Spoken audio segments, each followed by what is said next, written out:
မင်္ဂလာပါနော်သမီးကတော့စလိုင်းဆော့ပြမှာဖြစ်ပါတယ်ဒါဒီရလုံးကြီးကြတော့ဟိုမင်းရဟာမတူဘူးပေါ့အဲဒါ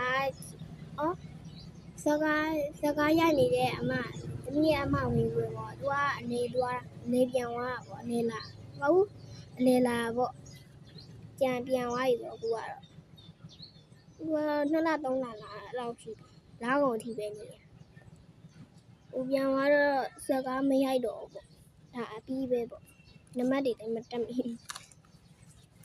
အဲတော့စလိုက်စပြမှာမေးဒါဘယ်လိုလုပ်လဲဆိုတော့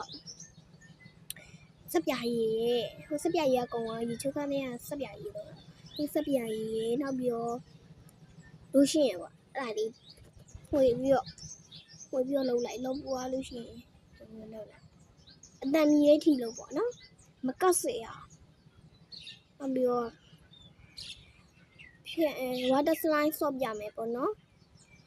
water slide ဆော့နီး water slide လုပ်နီးအဖျားပြီးနောက်မှလုပ်လို့ရလုပ်ပေးရမလားမပြောပြ water slide လုပ်နီးပြောပြမှာမပြောပြဘူးလားပြောပြမယ်ဆိုရင် subscribe လုပ်ပေးနောက်ပြီးတော့ဒီ comment မရှိရင်အောက်က comment ကိုအောက်မှာရှိရဲ့ video comment ကိုရေးပြီးပြောပြပါလို့ရေးခဲ့ပါနော်